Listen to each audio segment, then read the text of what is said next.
상상하지도 못했죠. 우리 작은 파장. 작은 우리가 만들어낸 파장이 너무 자랑스럽다면서 계속 그걸 하시고. 이게 뭔가 첫 액션이기도 하고 되게 부담감이 많았는데 너희가 지구를 살려라 뭐 이런 그거 하고 첫날이랑 다음날까지 어깨가 막 이렇게 돼가지고 이제 아무도 우리를 막을 수 없어. 들어보시면은 이렇게 어떻게 성공했대 이런 느낌일 거예요. 운과 운의 연속이에요. 그 한겨레편에 막 진짜 그 세상 멸망하는 것처럼 찍어주셨다고. 너무 사진을 잘 찍어주셔가지고.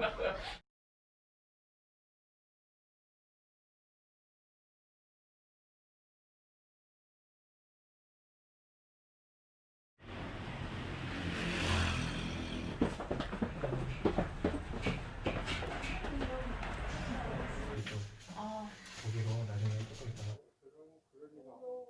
네, 다행님. 저는 안 만졌는데.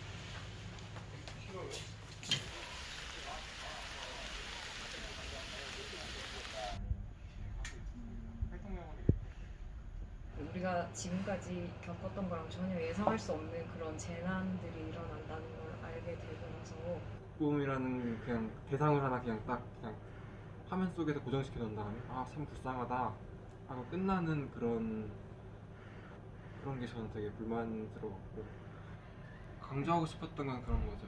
우리의 생명이 위태롭다. 우리의 생명이 걸려 있다. 기후위기 상황에.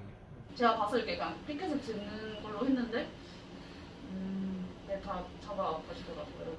체포가 된다고 해서 엄청 크게 뭐 징역을 길게 살거나 이러진 않겠지라고 그런 생각도 막연하게 있었고 2050 넷제로라는 것은 2050 넷제로 딱 2049년까지 그냥 우리가 탄소 배출 마음껏 하다가 2050에 딱 끝난다 해서 되는 게 아니고 생명을 구할 수 있는 가장 급진적인 행동이 사실은 가장 보수적인 거잖아요.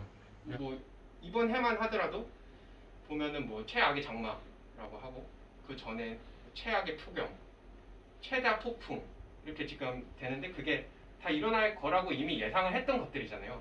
그러니까 과학자들이 얘기를 하는데 이걸 안 믿을 이유가 없고 지금 1분 1초가 급한 상황인데 뭔가 산업계나 이런 정부 정치인들은 이걸 그다지 심각하게 생각하는 것 같지가 않고 지구에 좀 더 구석진 곳에 남쪽으로 가보면 뭐 내가 살고 있는 섬이 없어지는 사람들도 있고 뭐 당장 내가 먹을 밀이 없어져가지고 내전이 나는 나라들도 있고 아마존에선 지금도 자신들의 터전 열대우림을 지키려고 막 하다가 막 살해당하는 일들이 지금 일어나고 있잖아요. 코로나19는 누구보다도 모든 전 국민이 아까도 말씀하셨지만 위기에 공감을 하지만 사실 코로나19의 이면에는 기후위기라는 어떤 연결고리가 있거든요, 분명. 근데 그 점에는 아무도 집중하지 않고 그 인수공통 감염병이라는 어떤 위기의 연결고리를 아무도 인지하지 못하고 있는 것 같은 느낌? 이제 앞으로 세계가 바뀔 건데 세상이 완전 바뀔 건데 이러한 흐름이라면은 그럼 내 미래는 어떻게 될까? 분명 20세기를 살아갔던 사람들하고는 다른 미래를 살겠지?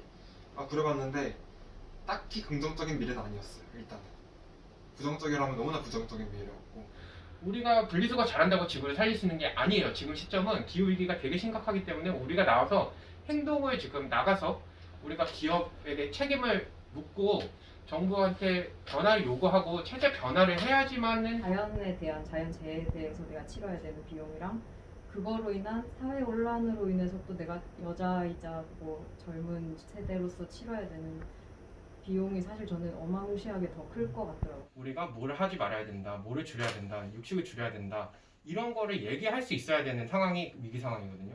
근데 거기까지 가지 않았다는 거죠. 뭐 국회의원 나오시는 출마하시는 분들 보면은 다 집시법 위반? 이거 가지고 하면은 명함도 못 내는 이게 나중에는 그런 세상이 올 것 같아요. 이런 행동을 하지 않은 사람들이 오히려 진짜 전과자가 되는 세상? 그 과외 알바를 해요.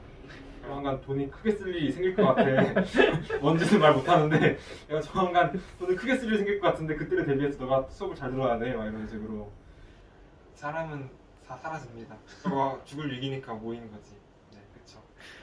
우리 시민분들의 연대를 믿고 나온 거니까 다들 생각이 다 다르겠지만 저는 그렇게 큰 부담은 없었어요. 네. 이래놓고 나중에 5년 뒤에 막 후회하면서 막 논문 시험 준비하다가 잘 안 돼? 막 이럴 수도 있겠지만 이 정가 때문에 나를 뽑아주지 않고 너랑 일을 못하겠어라고 말할 회사 같으면 애초에 제가 갖고 싶은 회사도 아닐 것 같아요. 저는.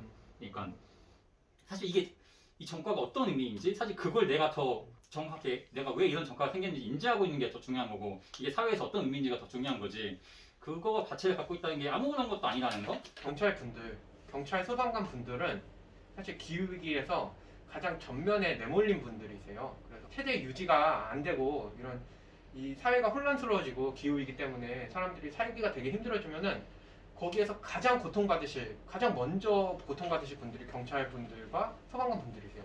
저희랑 같이 가야 되는 분들이고 경찰서에서도 저희가 기후위기에 대해서 무슨 뭐 설파를 하듯이 이렇게 뭐 왜 하셨어요? 그러면 기후위기가 얼마나 심각하신지 알고 계십니까? 원장님은 나 혼자만 알았을 때 되게 너무 불안하고 어떻게 해야 될지 모르는 거예요. 그래서 그냥 외면하게 되거든요. 지금 상황이 뭐 이미 너무 늦었다 뭐 이렇게 얘기하는 사람도 있고 우리가 할 수 있는 게 없는 것처럼 느껴질 때가 있어요.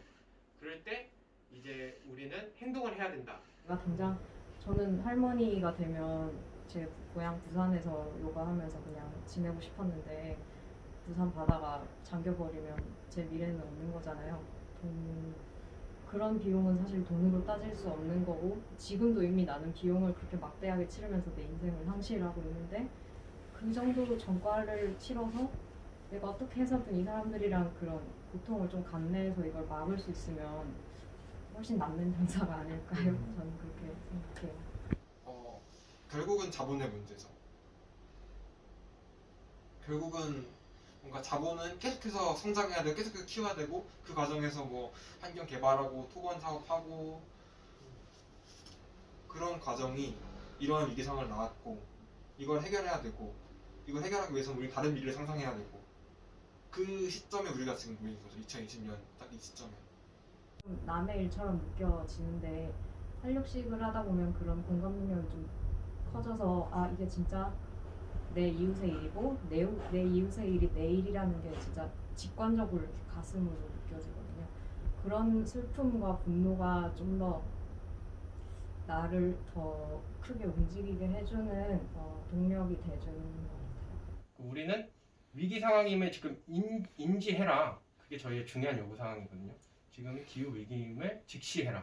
그럼 직시한다면은 2050 넷제로는 말도 안 되는 거예요. 이게 정부에서 일하시는 분들, 정치인들은 되게 안 그런 것 같지만 국민들의 힘에 의해서 그들이 결정을 하더라고요. 결국에는 정부가 절대로 그대로 옳게 가는 게 아니라 오롯이 국민의 힘에 의해서 그것이 바뀌기 때문에 국민이 알아야 되고 행동해야 된다.